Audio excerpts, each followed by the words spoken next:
गेले काही दिवस महाराष्ट्रामध्ये एक उद्विग्न अवस्था आहे, अस्वस्थता आहे आणि डोळ्यासमोर जी काही बेबंदीशाही चाललेली आहे त्यामुळे महाराष्ट्र हा कसा आहे, त्याची संस्कृती काय आहे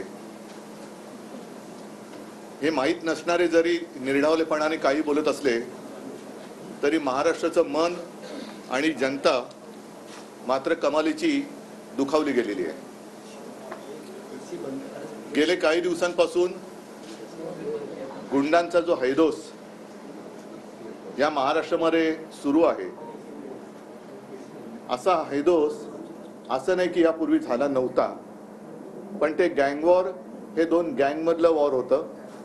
आता मात्र सरकारमध्ये गँग वॉर आलेलं आहे। ज्या पद्धतीने गेले 1.5 वर्ष सरकारच्या आश्रयाने ही गुंडगिरी सुरू आहे, या गुंडांचे वेळोवेळी या मंत्र्यांच्या सोबतचे फोटो हे आपल्याच माध्यमातून प्रसिद्ध झालेले आहेत आणि या गुंडांना मिळणारं एक संरक्षण हा मोठा चिंतेचा विषय।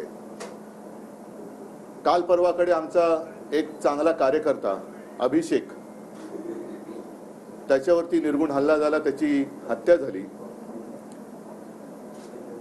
ही हत्या झाल्यानंतर ज्याने ती हत्या केली असं सांगितलं जातं तो एक गुंड होता, त्या गुंडांनी आत्महत्या केली।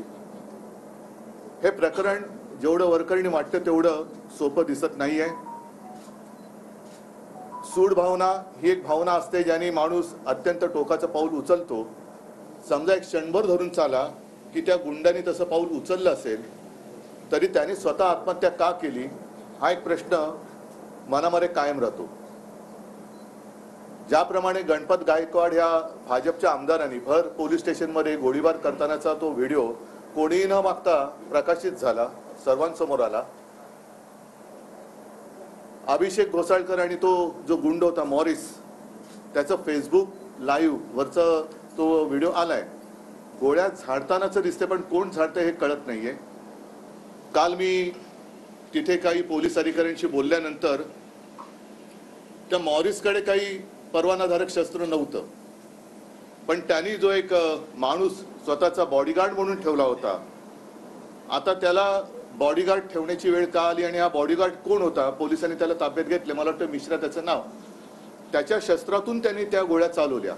आता त्या गोळ्या खरंच त्यांनी चालवल्या की आणखीन कोणी चालवल्या आणि मग दोघांनाही मारण्याची सुपारी कोणीतरी दिली होती का, हा एक मोठा प्रश्न हा आपल्या मनामध्ये आहे। आम्ही राज्यपालांकडे काही